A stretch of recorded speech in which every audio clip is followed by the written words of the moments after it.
maybe I heard it wrong, from God. Yeah. Yeah, but no, he was right on. Yeah, that's amazing. You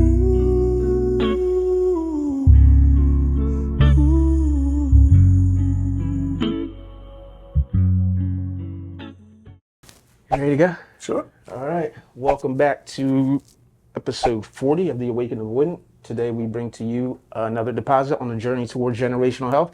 Today we have Mr. Joel Summers, Mog, man of God. How you doing, Joel? I'm doing really well. Thanks for having me here. Thank you. Thank you so much for coming in. We were just talking about synchronicity before we started. I know Joel from the gym originally. So after COVID, I haven't seen you since COVID. And then I just happened to run into you down Belmar Beach, which obviously is your spot, as my spot too. And I was like, what are the chances? And then after running into you, someone contacts me and suggests to have someone on the podcast. And then I go and look, and it's you. I was like, what? Like, what are the chances? Like, literally, if you were doing the math on that, what are the odds That's God. of that happening? Yeah. That is God. Yeah, apparently so. So how are you? How you been? I've been terrific. Yeah. Yeah, I've been terrific. I think at 61 years old, I feel really good. Yeah, you look great too. Well, thank you. Yeah. Yeah, but I've been on a journey. I just recently retired about a year and a half ago from working in the mental health field. I was at one hospital for 17 years, and I felt like I did everything I could. I tried to uplift my employees. I tried to uplift the patients. God had me there for a reason. And then when things started to kind of decompensate, I prayed about it, and I just knew it was my time to leave. Yeah. Yeah. You felt like you did the work that you were called to do? Yeah. Yeah. Well, sometimes God has us in places that we don't want to be, but we're supposed to be there. Yeah. And that's the toughest part, is being obedient. It's almost like that Jonah effect, where we're like, God, they don't deserve me. They don't deserve what I have to offer, all that. And you're like, I'm not doing it, God. And then all of a sudden God says, okay, but you're going to end up there anyway. So go ahead and have your tantrum. Go ahead and act out, but you're going to be there anyway. Yeah. Yeah. Yeah. And that's what happened. I didn't want to be there, but God kept giving me signs and people, places, and things that said, this is where I need to be. Yeah. Yeah. Finally, the last straw was when a patient unalived himself. And I thought that it could have been prevented, because I just thought it was neglectful on the staff's part. And that person should have been fired, and there should have been accountability. But I was told, we can't fire everybody. We can't get enough people. We have a hospital to run. Yeah. And at that point, I just couldn't look myself in the face. And I said, I don't want to be here when the next death happens Yeah. because of neglect. Yeah. Yeah. That would be a lot to have on your conscience, knowing that, or feeling like you could have, or not you personally, but something could be done and it wasn't done. Right. Yeah, that's a lot. So your belief and your faith, have you always been? When did that begin for you? When I was a little kid, Yeah. my mom was a charismatic Christian who prayed about everything. And she brought me up. We were raised in a Catholic church, and I grew up in North Hills in Upper Dublin. And we were the only family of color in this Catholic church. And it was so cold that nobody wanted to shake our hand. Okay, so during the rite of peace, which is part of the Catholic service, they say, well, offer each other a sign of peace, and you're supposed to shake hands with people around you. Nobody, they were like, looked at us. May I ask, what year was this around? Oh, Do you recall? man, like if you don't want to say 70s. No, okay. 70s. Okay. Yeah, I'll date myself. Yeah. Yeah, I mean, 70s. you look great, so I imagine you're fine with it. Okay. But we stuck with it, and people started to warm up, and the priest would visit our home and tell us to hang in there and offer support. But I've always been a believer, and God has done some tremendous things in my life. And there were times where, there was one particular time, it's like an epiphany moment in my life, where I was playing high school ball. I was on par to get scholarships for college. I was in my senior year. We were, I think, 26-2 was our record. We were one of the top teams in the state. 2 games before the state playoffs, I'm going down on a fast break to slam. Defender pushes me from behind. I tear my ACL. that was the end of my, potential for scholarships for basketball. I had wanted to play in college. My dream was to play eventually in pro, which, was far-fetched, but still was a dream at 17 years old. And that was all over in that instant. I got the surgery, but back then the surgery, you couldn't bounce back from it. That was a career ender. Because all they did was take the ACL and retie it, if you can believe, taking an ACL like a rubber band and tying it surgically Yeah. and hoping it stays, Yeah. which it didn't. At that point, I had sunken into such a depression that I didn't want to live. At 17 years old, I had thought my life was over. I stayed in my room, didn't come out, was taking painkillers mixed with alcohol, and didn't care what happened. But I still prayed. I still believed, I still believed in God, but I didn't want to be here anymore. And then God sent certain people into my life that made me listen, that cheered me up, that lifted me out of that funk, that deep depression. And it was life transforming. It was life transforming. Yeah, it's interesting. This story that you just mentioned, you hear it over and over again. How many athletes, their identity is wrapped up in that one thing they do. Yeah. And when that ends, if you're not prepared for it, you're not prepared for it. No. You just don't know what to do, which way to go, because so much of your self-worth is wrapped up in that. Yeah. I had a similar experience too. So that's interesting. Can we rewind for a second? I want to ask you, this is just a random question that I wanted to ask. That experience that you had in the church where it was a bit cold. Yeah. What was that like for you as a child, having experience in that? I didn't understand why we had to be there anymore. If we're here worshiping God and we call ourselves Christians, why would people not want to shake my hand? Yeah. I did, as a young kid, I didn't get it. And I could see how my mom tried to make the best of it, but that she was uncomfortable too, and that she was hurt by the experience. And it didn't stop me from believing in God. It just taught me about people. Yeah. Yeah. I imagine a lot of us have experienced something similar to that, unfortunately, and as a child, you don't know what to do with that. Like I can recall experiencing the same thing, just not knowing what to do. Even now, still, you just kind of accept it as a part of, life, being black, but you'd never really understand it, because it doesn't really make sense. There's no logic behind the thought process that makes someone feel that way about a person of color. So yeah, you just live with it. I think sometimes we internalize it. Yeah. And we do certain things with it, or we don't do anything with it, and it can build up. We can start to generalize. We could start to hate. Yeah. We could start to be paranoid and very suspicious of one another. But I've read a lot of Martin Luther King's books. And when I went to Boston University, he had gone there and he had his personal notes there before the family, did a lawsuit and got him back. But I've always been a follower and believer of Dr. King and his philosophies.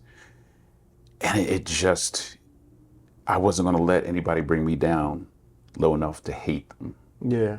See what I'm saying? And I know that and not to generalize either. There were ignorant people. In general, there are ignorant people, and that's what I take it as. There's ignorant people. I don't take it as all people are this or all people are that. Yeah. Yeah. Did you attended the University of Boston? Boston University, yeah. Oh, okay. Not to be confused with Boston College. Yeah. People always confuse the two. Yeah. Boston College was actually the good football and basketball team. We weren't. Yeah. I was just confused it myself. So Yeah. thanks for making the distinction, for sure. Have you always been like a presence? The way you are, like, I'm sure you probably hear it. People notice you when you're around. You're always smiling. You always got good energy. Has that always been a part of your character? Yeah. Yeah. Yeah. At a young age, well, some people go into careers and jobs because it pays well, because they're qualified.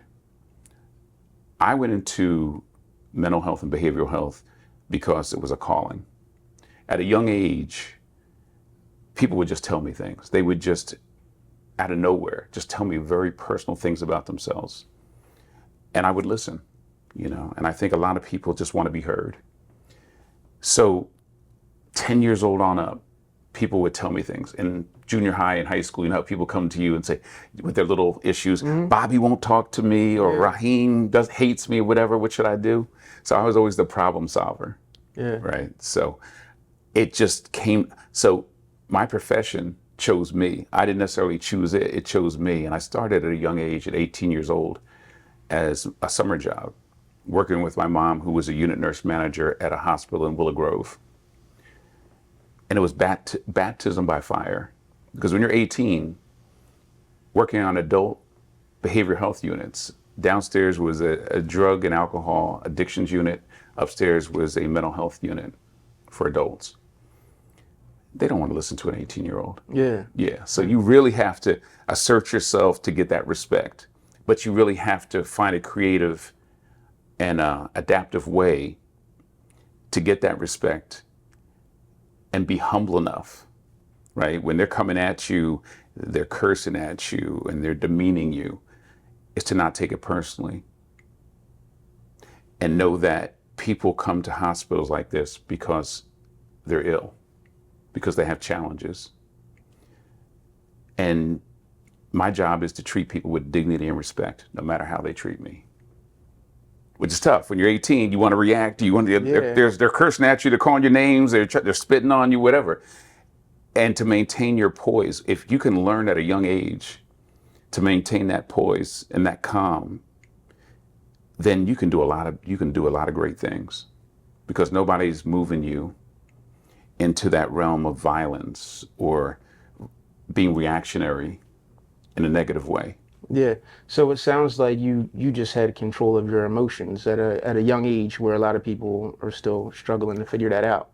I'm still learning. Yeah. Yeah, still learning. So I learned then, and by progression, I'm still learning, because it's still, something could happen, someone could say something, and I still want to react. Yeah. Yeah, right? I have to fight it. And I say, is it worth it?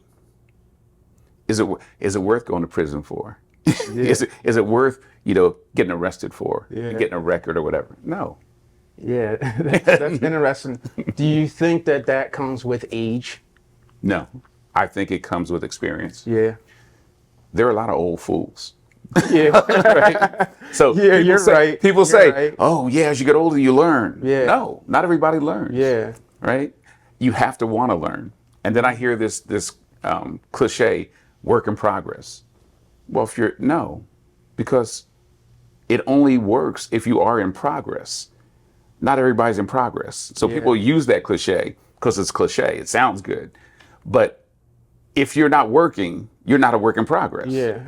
You're stalled. You're stuck. Yeah, for sure. Stagnant. You're just Right, saying that. right. But you claim, I'm a work in progress. Yeah, you're right. That's like the deflection that most people, it's easy to go to, because how can you refute that, Yeah, I'm a work in progress. Yeah. Well, are you though? Yeah, that's interesting. You realize that, I'm obviously getting a little bit older myself, and you start to realize that as a younger person, I always just assumed that as people evolve, they evolve for the good, or better. And then you start to realize, not judging anyone, because we're all going through different things and we're all at different points in our life, but you do realize that even though that person may appear as a 40-year-old, mentally or emotionally, they might be 6. Sometimes trauma happens at certain points in our lives, and we don't develop past that point. Yeah. So maybe something traumatic happened at 6. Yeah. Maybe something traumatic happened at 13.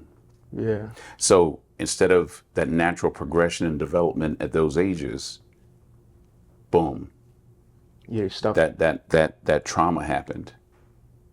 So maybe some parts didn't develop. But I like the saying now, what they say nowadays is, hey, you know better, do better. Yeah. And that, I believe that's true, because there are a lot of people that have trauma. There are a lot of people that have unresolved issues. And they're saying, this is me, this is who I am, take it or leave it. Yeah. Versus, I know that I'm flawed and deficient and have unresolved trauma, and I know I can improve.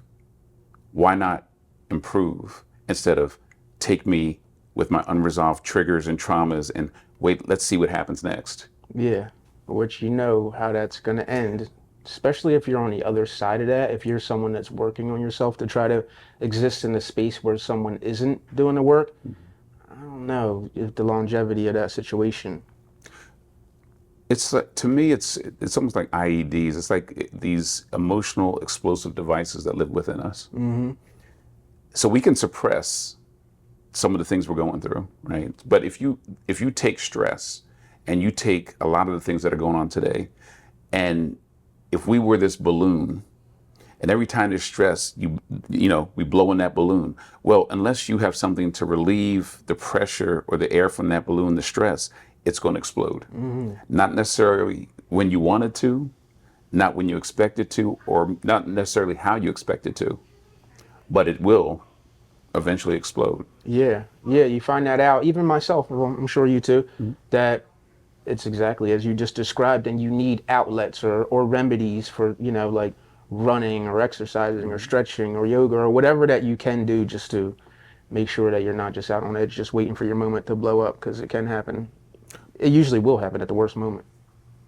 What I try to do is I try to pray every morning before I get out of bed, before I turn on the TV, before I look at the phone, before the world gets into me, right? So I'm going to start out by praying to God, and I'm going to pray for myself, and I'm going to pray for other people that I know want that prayer. I'm going to meditate, get into my wusa, my calm, right? And then exercise, eating right, Yeah, getting enough rest. I take power naps when I can, because that 30 minutes can rejuvenate me. yeah, It could be the difference between, hey, I'm about to have a confrontation. I'm out in the wild, right, with people, and not everybody's nice, not everybody's thoughtful or considerate. So that little bit more rest might be the difference between how I react, or even if I react. yeah. Yeah, absolutely. These days, I realize so much of the response is so much more to do with me than it is that person. No matter what they're doing or saying, how I respond is on me. So even Yes. like I had someone be pretty aggressive the other day, and I just walk away. I'm just not giving that to him. I can't give that to you because I'm better than that. Like you might be struggling, but I'm not. So you're not gonna pull me into that. I can't blame someone who is sick. If you are ill, I can't blame you for being ill or what you've gone through. Yeah. What I'm responsible for is how I react to it. Just like you're saying, especially with a family. If you have a young family, think about this. You react. The best way to win a fight is to stay out of one. Yeah. You don't know how much physical force you're going to have to exude. You don't know if the person has a weapon. You don't know if they're a mixed martial artist or something like that. Yeah. It could be life or death. You might have to unalive somebody, Yeah. right? Or you might get unalived, Yeah. right? Why am I for what? Yeah. For what? Yeah. I got adult kids. I got 2 grandkids. I got a 5-month-old granddaughter and a 15-year-old granddaughter. I like my life. Yes. I'm not trying to be incarcerated for you, anybody else. Yeah, absolutely. You realize you want to live, but that perspective. See, my question again, I'm trying to go back and forth because did you always have that? No. No. Oh Okay. no. Oh Okay. no. Okay. No. Okay. I was confrontational. Okay. Yeah, me too. So my Yeah. dad was 6'6", like about 240, and grew up in West Philly, right?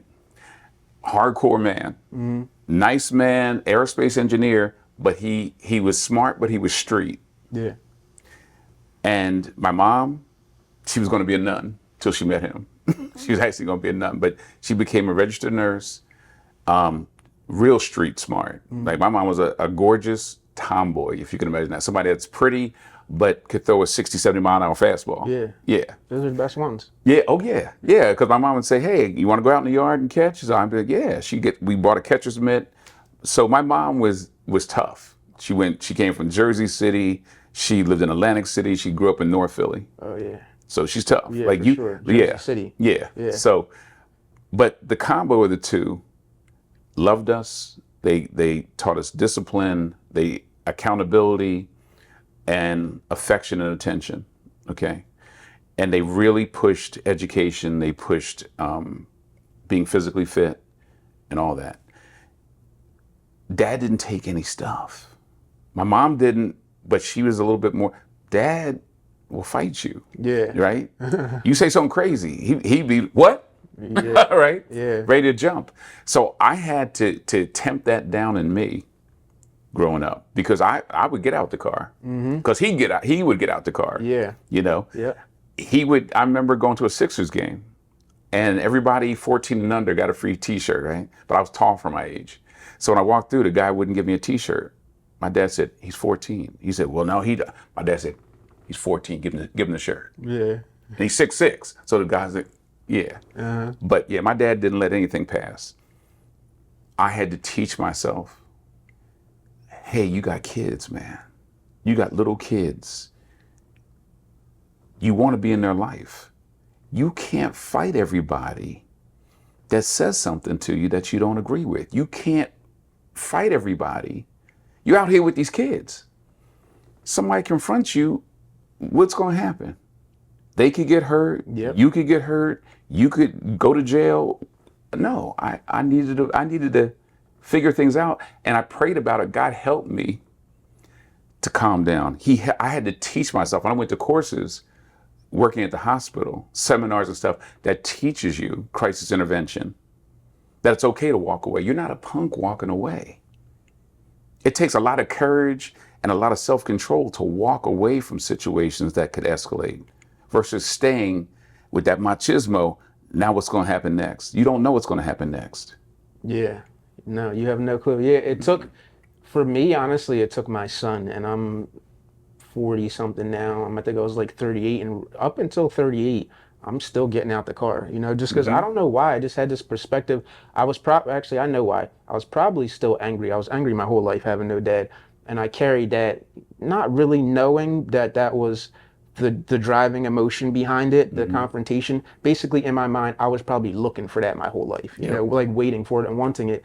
But then when I got to a point and realized, like what you said, you can get killed, walking around carrying that energy, I just got rid of it right away. Like, I'm not, no, I don't care what you do, what you say. Nope, I'm going this way, you go that way. Where before it was like, all right, let's do it. Yeah. Yeah. What I learned is there's always somebody angrier than me. Yeah. There's always somebody out there that got it worse than me. Yeah. So there's people that are carrying trauma around their whole lives. And that's what fuels, they wake up angry. They're angry throughout the day. They go to bed angry. I didn't want to be that person. Yeah. Yeah. Because you realize how much of that just wears on you. Even holding resentment and anger, all the things that I carried my whole life were all the things that was stopping me from being the best version of me. Just, you don't even know it. I had to learn forgiveness. Yeah. Because mom and dad carried resentment. They carried a grudge. You mess with them, they be like, see ya. Yeah. Yeah, we're done. Yeah. I really had to, and having kids was a major factor because it had me learn new approaches of how to deal with conflict. Yeah. Because conflict, back in the 70s was much different. You get snatched up. Yeah. Yeah, you get snatched up, or they would like, you don't talk back. You do what they say do, and things like that. No negotiation. Things like that. Yeah, it's a different time now for sure. I try to take in a different approach with my son. Although that wasn't my life growing up. Like, no one ever put hands on me. Maybe yelled or regular stuff, but it wasn't physical. It wasn't the way it is probably, I'm sure, in some households, or what you're talking about. But I'm basically trying to do something different, therefore, just basically because I want my son to see that there's another way, like for me, I feel like violence is it's the lazy way, because it's the easiest way. It takes more to think about how to de-escalate a situation than it does just to react with violence. So that's the main reason. It's really all about kid for me. I really think had I not had a kid, I'll be on that same path for sure. I don't know what. I think individually we have to do what works and do the research. Violence, it should be the last. I mean, if it comes down to it, and you have to, Yeah. but it should be the last resort. I just know that some of the most trying times, I didn't have the most patience. I'm divorced twice. The first divorce, my first wife is where I had all three kids.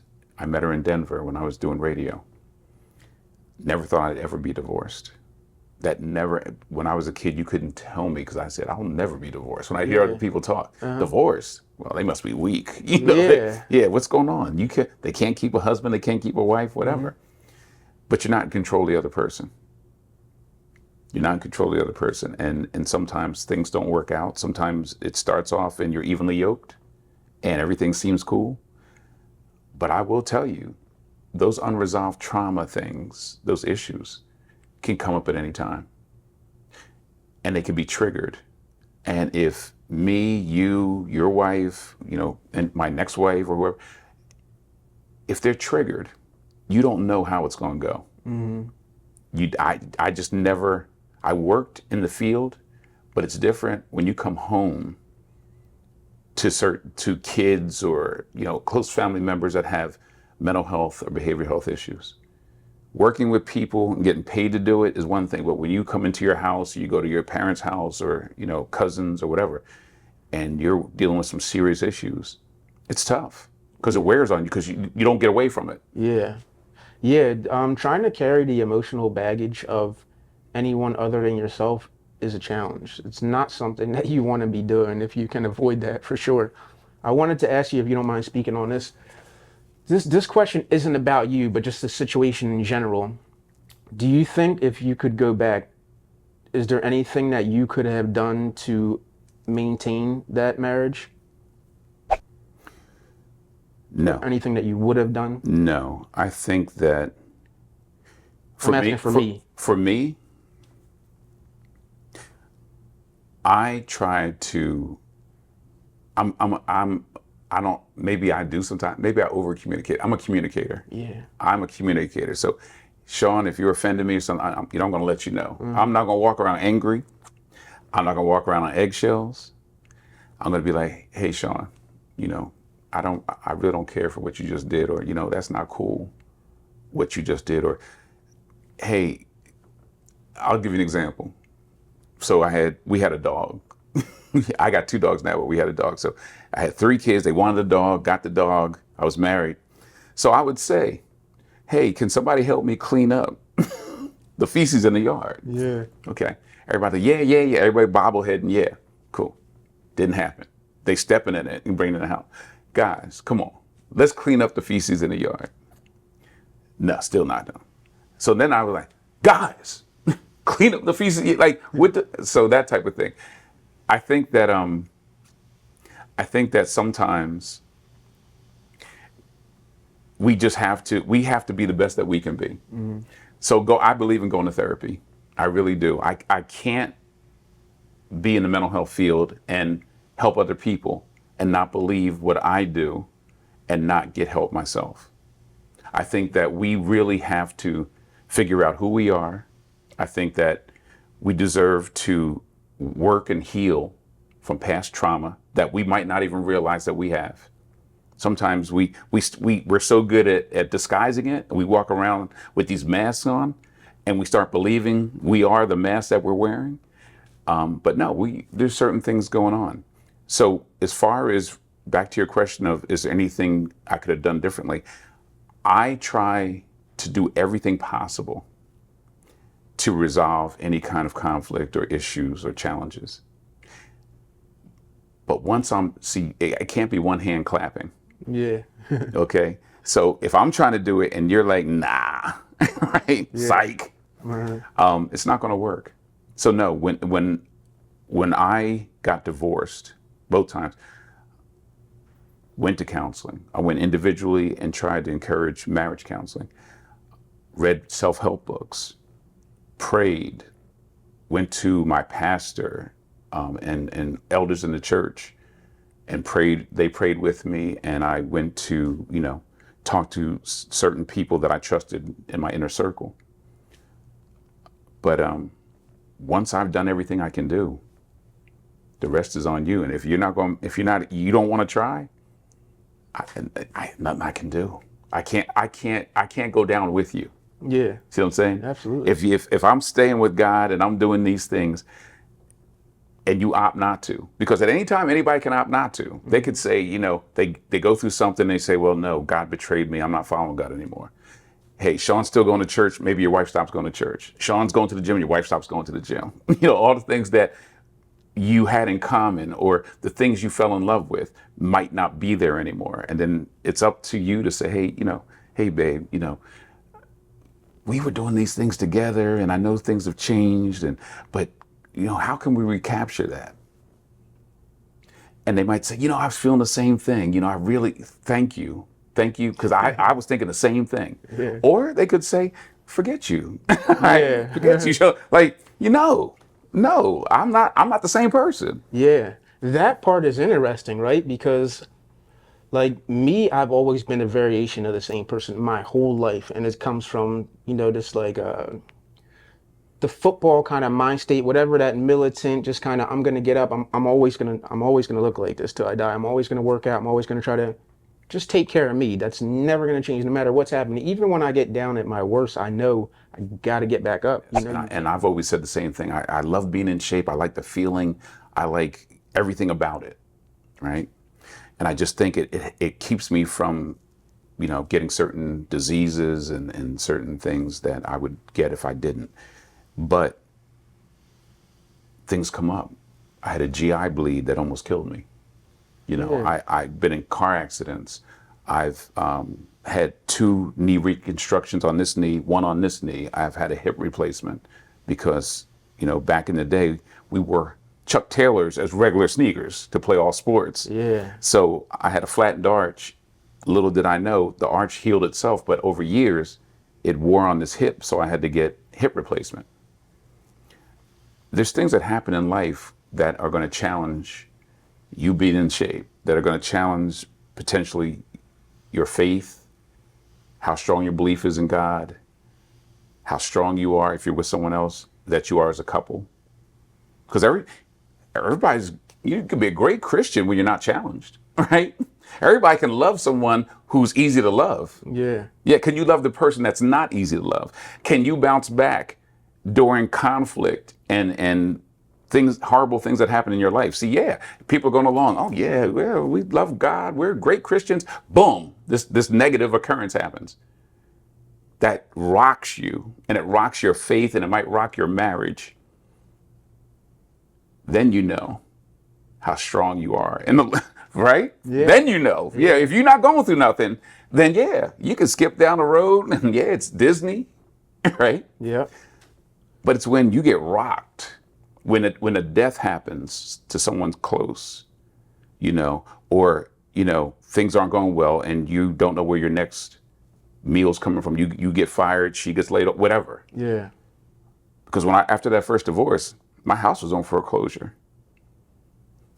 I backed in the driveway with 3 small kids. I think they were like 8, 6, and 4. And there's a foreclosure sheriff's sale notice on my garage. I had no money in the bank. My wife had left the house. And here I am with these kids going through a divorce that I didn't want to go through, not knowing where I was going to live, how I was going to get more money. Had only been in the house for, I think, almost a year. Got a puppy, 3 little kids, a mortgage now. Life was life, and huh? And I was at Montgomery County Community College, taking 2 courses and working at the hospital. So now I was going to be a single father, a divorced person, okay? Foreclosure on the house, no money in the bank, got to pay a lawyer because now I'm going through a divorce. I need a lawyer to rep me. And I got bills. God, and that's what I was on my way to class one night. I said, God, I'm doing everything you asked me to do. I'm standing in faith. I need you. I need you to do something. And right then, the phone rang. And an assistant program director from Smooth Jazz 106.1 in Philly, the radio station, called and said, hey, I got your name from one of your friends in Denver. Are you interested in a job on air? And I said, yeah.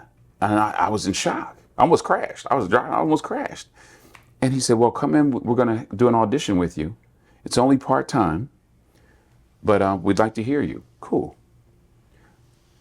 I go in, I do the audition. They like me. I start part-time. The overnight guy full-time goes out within a few weeks on long-term disability.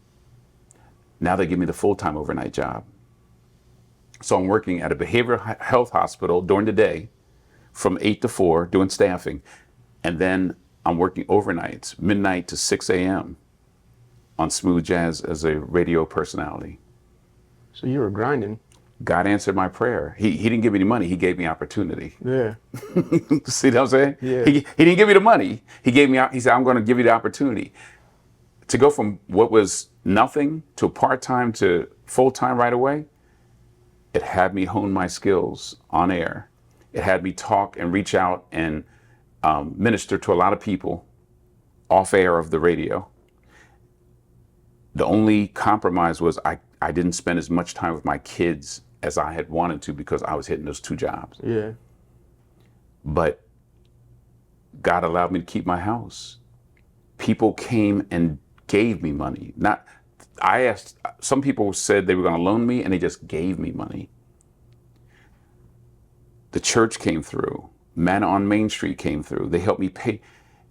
Sometimes we help other people, but we have that pride that it's hard for us to accept help. Mm-hmm. I had to humble myself to be able to accept help and say, I can't do this by myself. That's what God was waiting for me to admit, I can't do this by myself in the natural.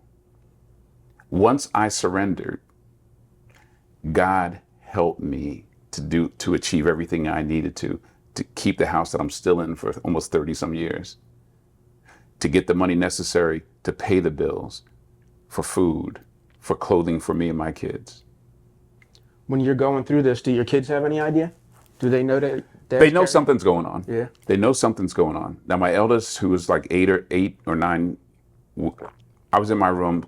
I never wanted to cry in front of them. So I'd go in my room at my lowest point and I would cry and pray and talk to God. She comes in my room, sits down next to me one night, and she's only about 8 years old. I said, she said, Dad, what's wrong? I said, I'm a little sad. I miss your mom. I said, don't you miss your mom? She said, no, I still see her. I said, so you're not sad that, you don't see your mom? She said, no, Dad. It's going to be okay. When my 8-year-old told me that it was going to be okay, I was okay. We were okay. Because I didn't have time to wallow in self-pity and depression. I had kids to raise. And I was a mentor. And God put me in that position. And if he gave me that, who am I to deny him about what I'm supposed to do and sit back and cry and just take all this time because it's a waste of time? I felt what I felt, and by him having my daughter give confirmation, okay, time to move on. Time to be the best that you can be, the person that I expect you to be. That's what I got from God. You almost got me. You almost got me. You almost got me. Thanks for sharing that. You almost got me. Where do we go from there? That was a pretty powerful story, man. Thank you. Well, you know what? Did you see my eyes? Yeah, I saw They're you. getting a little watery. Uh-huh. You almost got me. I wasn't trying to get you because God has always got me. God can make me cry. God can, bring emotion when I'm holding back and trying to be, macho or whatever. No, I'm not afraid to cry or to be who I am in front of God. He created me. He knows me. He knows me better than I know myself. And I'll tell you this, how you never know how you have an effect on people. More people love and care about you than you even know. I hired this young lady when I was at the hospital where I was for 17 years. and I hired her as a mental health technician, which is a frontline staff member. We had 7 locked units, 146 beds, and the mental health technicians, they do the vital signs, they run some of the groups, they're out there with the patients, talking to the patients, and accounting for where the patients are and what they're doing on a round sheet to make sure they're safe. I hired this young lady, kind of scrawny lady, probably in her 20s, mid 20s, and so she rose up the ranks and was so good. I made her a lead mental health technician, which is our best mental health technicians. She was going to school at the time. She wanted to be a therapist. Cool. She graduated and passes her test to be a therapist. She comes in and said, I'm so sorry, I have to resign. I'm going to be a therapist now. Cool. I said, I'm going to miss you. You really have done a great job. Thank you so much for all you've done for the patients that you served and your fellow coworkers. We've really benefited by having you here. She says, Joel, don't you remember me? I said, what are you talking about? She said, I was a patient in the other hospital you worked at when you were a mental health technician. And I didn't want to, I tried to kill myself multiple times because I came from a family that was abusive towards me and my little brother. And I had come in and I had given you such a hard time. But you would come in every morning and you would plug your radio in the hallway and play gospel music and sing as you came around and helped us get ready for the day with our activities of daily living. And she said, you always said, hang in there. Life's going to get better. And I never believed you, and I cursed you out, and I tried to spit on you and tried to assault you, and you never lost your temper. You always treated me with dignity and respect. And I came in and out multiple times, and each time it's like you saw me for the first time and you encouraged me and you prayed with me and you prayed for me. And now I'm going to be a therapist. I didn't even want to live most of my life. And now I'm going to go on and help other people. And I want to thank you because you had an impression upon me and you helped me and you believed in me when a lot of other people didn't. And that just goes to say, we don't know all the people we help by being who we are. And sometimes you'll get that when you need it the most, is a person will come to you and say, you helped me when I needed you most, and you may not even realize how you helped me. So each encounter can be an important encounter. You might be helping me today with your story, your testimony. I think you're going to help a lot of people. Yeah. You were telling a story earlier of how you felt called to Denver. That's when you began your career in the mental health space, or was it? So I started off as an intern at WDAS here in Philly when I was in high school. We had a community outreach thing my senior year, so the last part, you could do community outreach somewhere. I went to WDAS, which was an established African-American R&B station. Got to, hang with all the DJs at the time, meet a whole lot of celebrities, and that got me the radio bug. My first real job was in Denver. God had, what happened was I accepted a job in LA. My brother lived in LA. I wanted to go live in LA and, the whole Baywatch, live on the beach, run on the beach, lift, and just enjoy life in my 20s. So I accepted a job in LA at an adolescent residential facility for troubled youth. They said, come on out. I went out, I interviewed, got the job. I said, I'm just going to go back, pack my stuff, and I'll be out in 2 weeks. On the way to the airport, I picked up this trade magazine called Radio and Record. I was reading it on the plane, and there was a job under Want Ads for DJs, radio personalities in Denver. But the contact person was a block away from my grandmother in West Philly, where my grandparents lived. So I said, I got nothing to lose. I paid for studio time, went in the studio, made a demo tape. I'm dating myself, them cassette tapes. Yeah. Yeah. I made a demo tape, wrapped it in my resume, put it in a stuffed envelope, went, knocked on the door of the house in West Philly, met the program director. He came, answered the door in his robe. I said, hey, how you doing? He said, hey, my name is Kevin. Gave him the tape and said, I really want to join you in Denver. Please listen to my tape. He said, I will. Me and my consultants will call you on Thursday night. Cool. By talking to him, I found out that what I had on that tape wasn't really what they were looking for. That same night, around 9 o'clock at night, I called the studio. Can I get back in there? It's an emergency. I'll pay whatever. Went back into the studio, cut another tape. Went back that night, slid it into his mail slot. He got it in the morning, called and said, I like your enthusiasm. Thank you very much. I said, get rid of that other tape. I think you'll like this better. Wednesday night comes. I have this dream. It was real. It was so real. It was premonition, turned out to be, that I was in Denver. I was on radio, that I was doing really well. I met my wife there, and we just had a great existence in Denver. Okay. Next morning, I see my mom. I said, I had this dream. She said, so did I. I had a dream that you got the job in Denver. I said, so did I, that I got it and met my wife and all that. Cool. Thursday night comes, 10 o'clock at night. I don't hear from them. I said, well, they probably found someone else. Phone finally rings. Hey, this is Kevin. What's up, man? We listened to your tape. Unfortunately, me and my consultants didn't like it. It's not right for us. Okay, I was heartbroken. I said, maybe I got the wrong, maybe it wasn't a premonition. Obviously it wasn't. I'm about to hang up the phone. I said, well, thanks anyway. Keep me in mind for any future openings. I go to hang up the phone. He goes, psych. He said, we need you out in Denver in 2 weeks. You got the job. Went out to Denver, didn't know anybody. People, I had to get money. I was at a temp job at the time. I had to quit the temp job, and they understood. Drove out to Denver by myself. Halfway when I was in Kansas, there were tornadoes.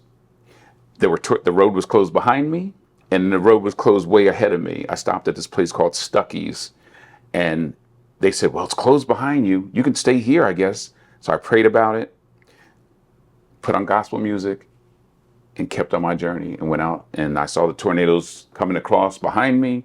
I saw tumbleweed for the first time up close and personal. I saw coyotes. But I made it out to Denver. I got the job. I did slow jams overnights full time. Did sports with the Broncos and the Nuggets and all that on Sundays, and met my wife, my first wife out there. Did you always have this voice, the voice that you have now? Yeah. Like that baritone kind of, yeah? Is that Probably what? it probably was bass at one time, and it just as I got older, it went baritone. Yeah, is that what got you the job, or what? Yeah. Okay, yeah, because you sound like someone that would be on the radio on some smooth jazz, some late at night, some midnight storm. Yeah. That thing for sure. Yeah, that's amazing. I'm bouncing all over the place because you're telling me so much amazing stuff, and it's all catching me.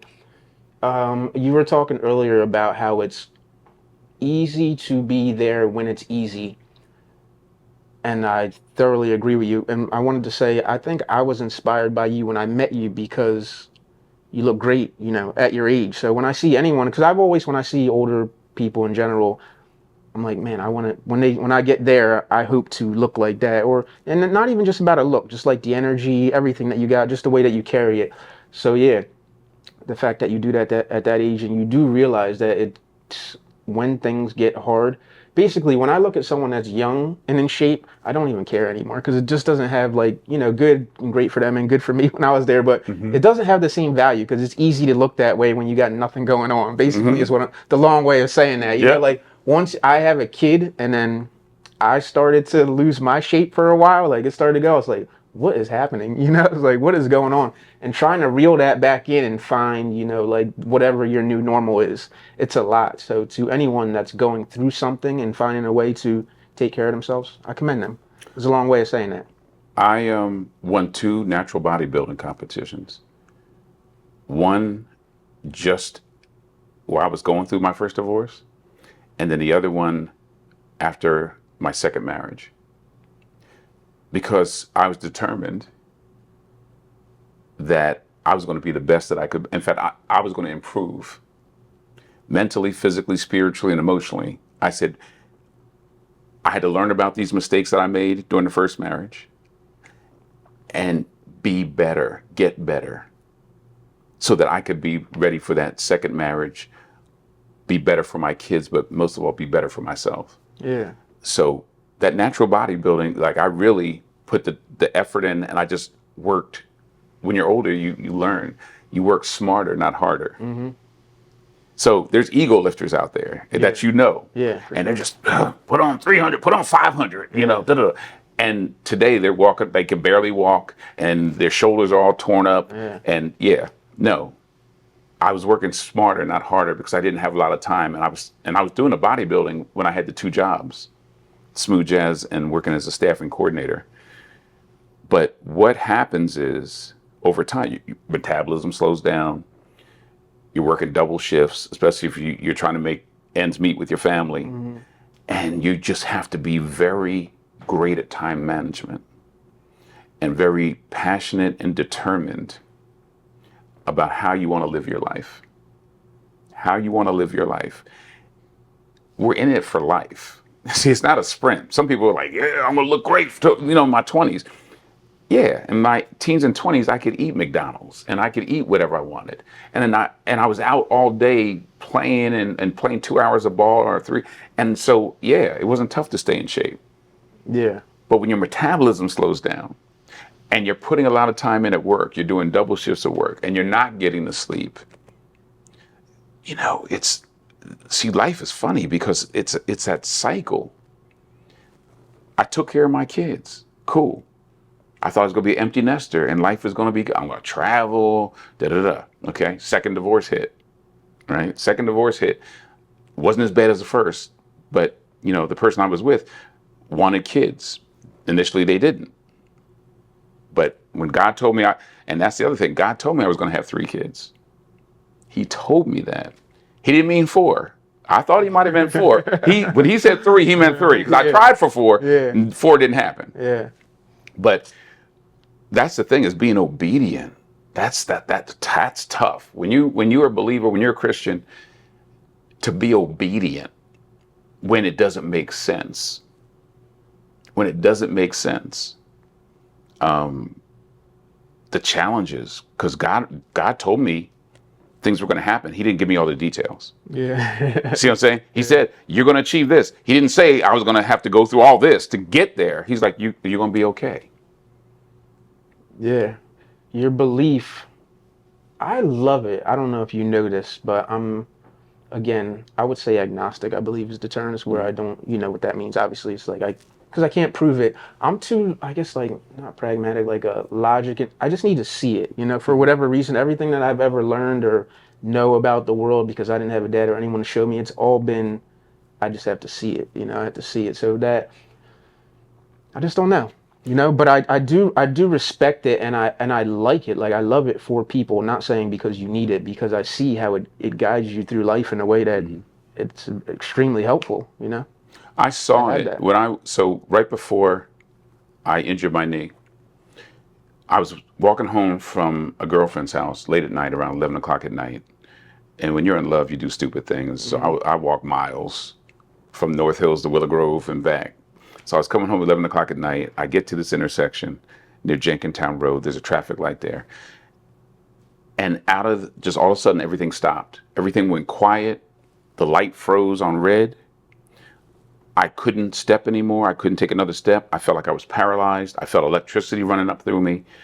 And then this form of Jesus appeared in front of me, just like came up out of nowhere. And I was scared. And he told me not to be afraid. He said, Joel, it's going to be okay. And I didn't know what he was talking about. But I couldn't move at all. I couldn't move my feet. I couldn't move anything. I was paralyzed. And everything, it was like there was no sound. There was nothing. The light never changed. There was nothing moving. And it was just me with Jesus.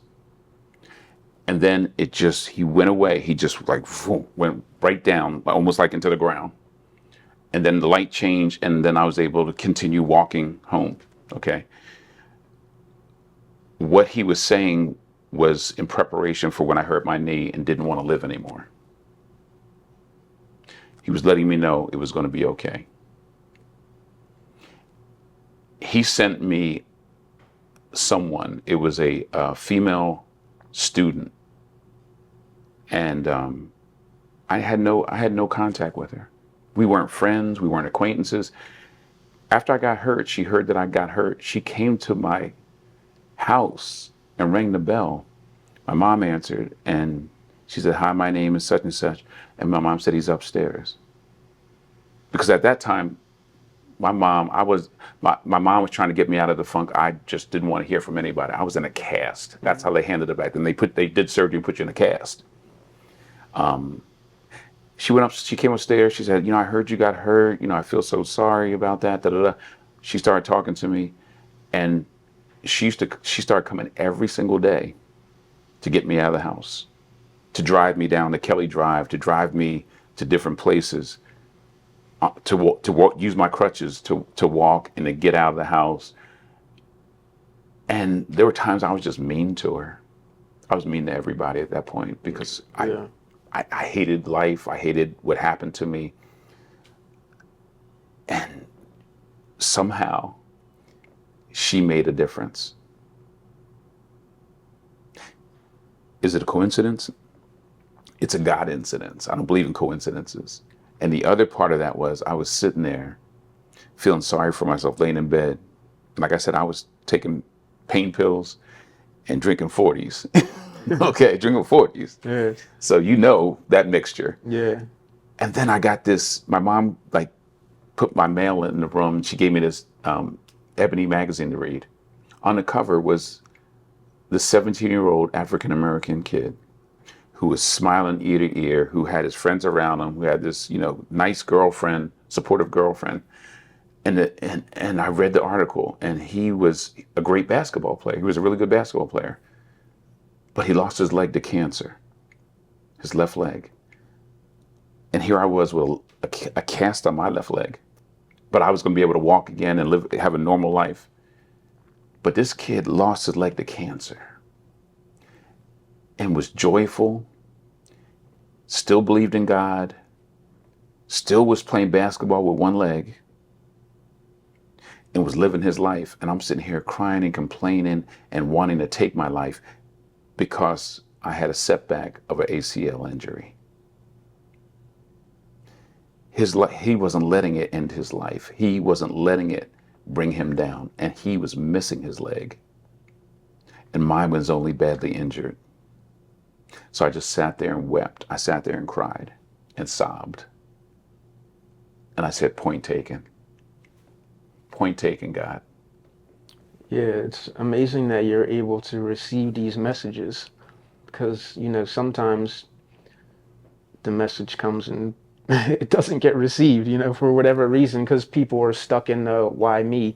And I'm speaking more because I've been there myself personally, and we share similarities there because I was in a situation like you, motorcycle accident. I don't know if you know. Yep. Yeah. And my mom was actually, I was in a same thing, funk, depression. It was my mom that actually got me out. She come in the room. You know what she said? It's a black mom. She said, "Boy, get up out that bed."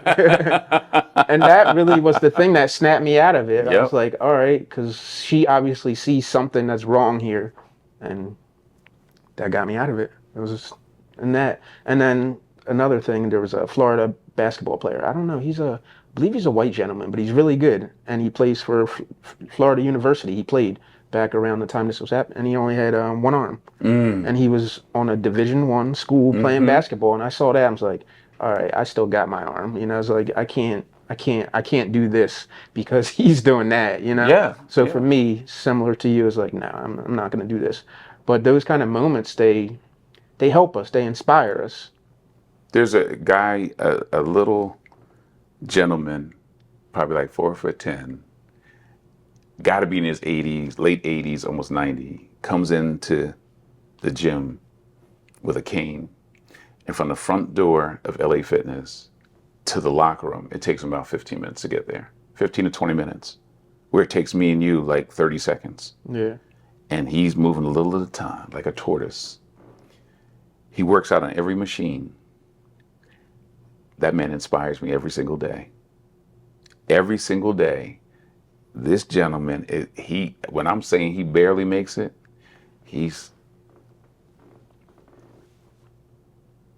what do I have to complain about?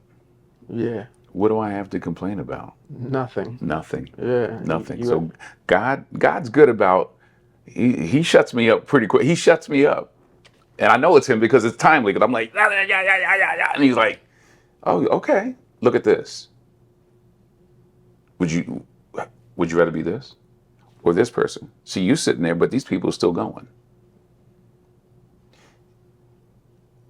I just think you have to be, if you're either receptive or you're not, right?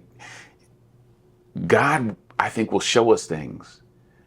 But if we want to keep our blinders on, right, and our heart closed, how can we see and receive? See what I'm saying? I was like, oh, God, give me a sign. Okay, the sign's right there. But we're not open to receive it. I'll tell you a quick story, real Yeah, go quick. ahead. So there was a gentleman, right? So there was a gentleman, older guy living in a house by himself. You might have heard this. A, a flood was coming. So on the news, they said, you really need to start packing your stuff up, get ready to, evacuate your house because it's going to rain really badly and there's going to be serious flooding. Starts to rain. The water starts coming up a little bit. A truck comes by, goes house to house and said, come on, get in the truck, right? We're evacuating people. The old man in the house says, go ahead, God will save me, right? The water gets a lot higher, right? Now it's up near the man's chest. A boat comes by, says, come on, get in the boat. We got to evacuate. The man says, go ahead, God will save me. The water gets up where the man's on his roof. The water is up near the top of the roof, and the man's on the roof. A helicopter comes by, drops a ladder, yells down, grab the ladder. Come on, you got to go. The man goes, go ahead, God's going to save me. And the man drowns. He gets to heaven, and he says to God, why didn't you save me? Why'd you let me drown? And God said, I sent you a truck, a boat, and a helicopter. God, I believe this. This is just my belief because I don't try to impress my belief on anybody because it's one per casket. See what I'm saying? Yeah. It's one per casket. Yeah. You have a right to believe whatever you want to believe. I believe that if we ask, that we will receive. It might not be in the way that we think, want, or how we want it to look, but we will receive it if we're receptive to it. You got to be receptive to it. You got to be receptive to God. You want to love someone, you got to be receptive to being, to vulnerability, right? You got to be vulnerable to love. There are people like, I want to love, but they don't want to be vulnerable. You're going to get hurt. You're going to get hurt. You're either going to walk around being hurt or you're going to be vulnerable and take the chance on getting hurt. It's up to you how you want to live. But it's like, there are a lot of people closed off. You don't have to believe. But for me, I don't have a choice because he's done so much in my life and continues to do so much that I cannot not believe. He's gotten me through situations I could not have gotten through, but I could not have gotten through that divorce by myself. I couldn't gotten through. So if you think of this, you got you got mom, right? You got a mom. Mm-hmm. You got any grandparents or anything? Yeah, come. Okay, so picture this. I took care of my kids, thought, cool, I'm good. My eldest daughter gets pregnant at 17.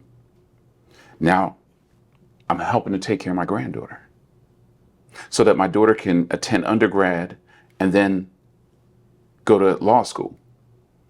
Now, I didn't expect that because she was a straight A student, honor roll student. She'd be the last person I would expect to get pregnant. Yeah. But she did.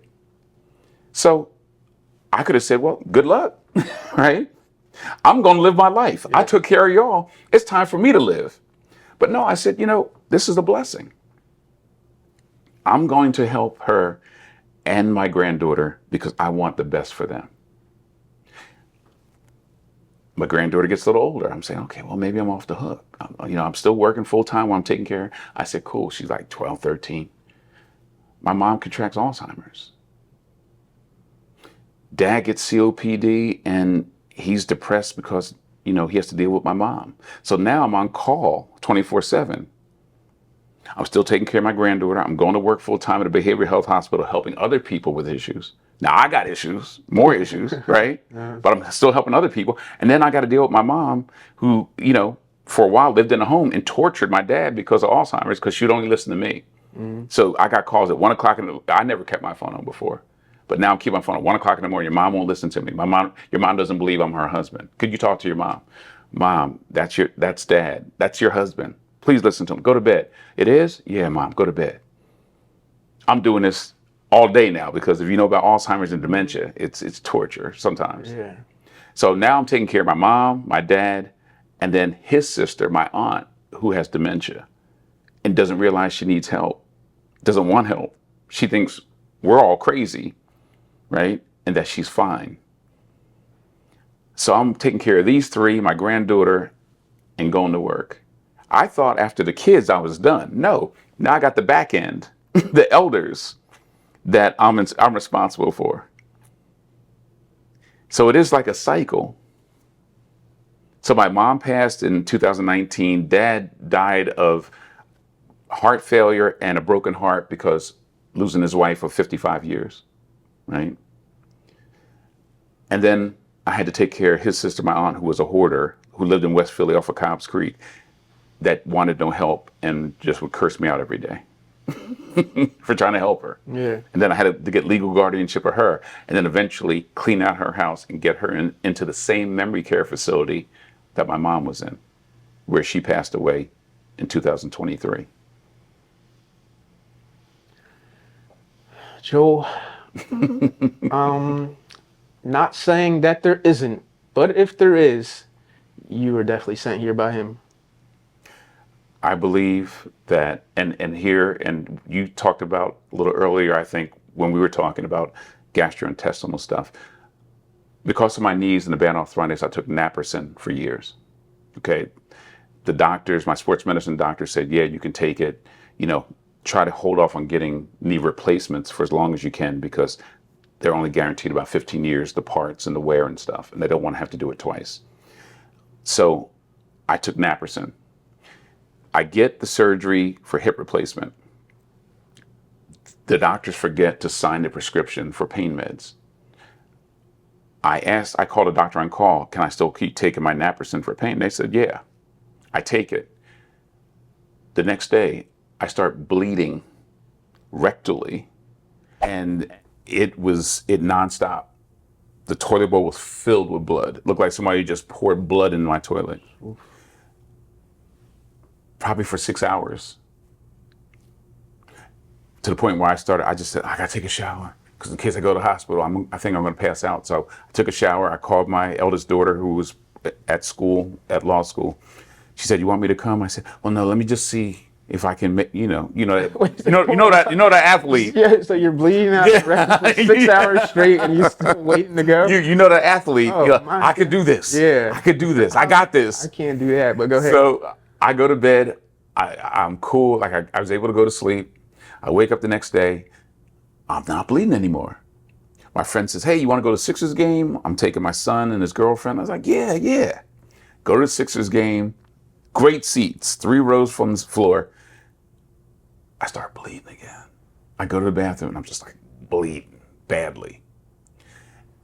I bled so much that I was staggering to get back to my seat. Like I was holding on to stuff. People thought I was drunk.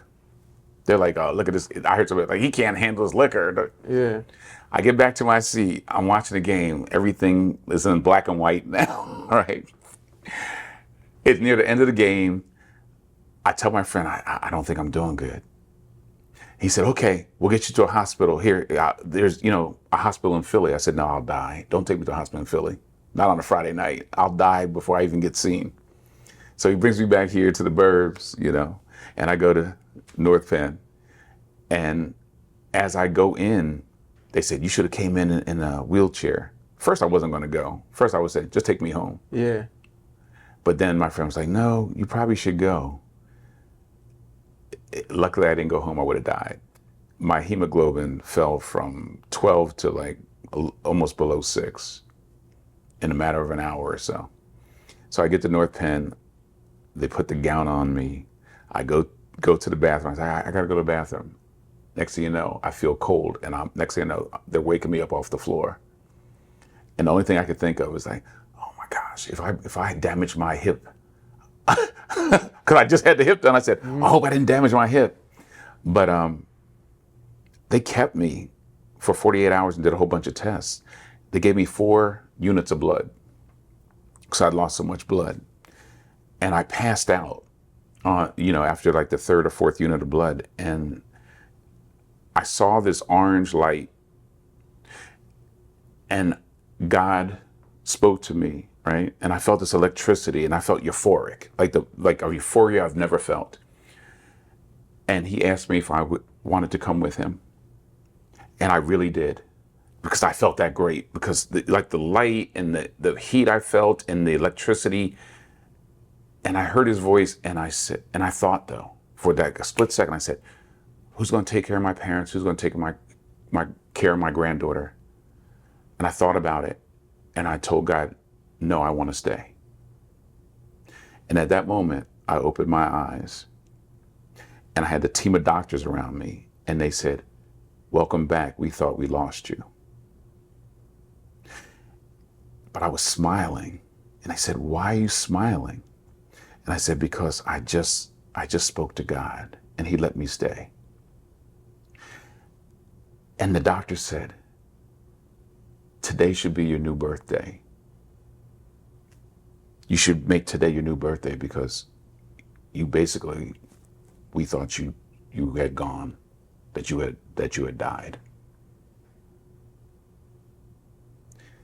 So the fact that I'm still here, that to me, that's God. Because they were amazed and said it was a miracle that I survived that. They said usually when people lose that much blood that quickly, the body goes into shock and they pass away.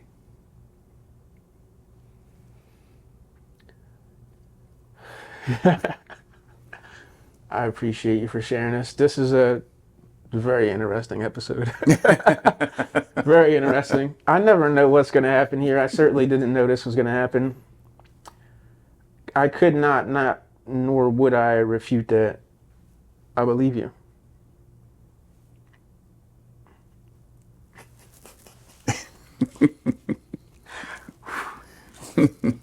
Thanks for coming in. Thanks for having me. We'd like to thank you for tuning in to The Awakened Avoidant. We hope our convo has provided you with insight, inspiration, and healing energy. As you go about your week, let's continue to work together to heal ourselves and our community.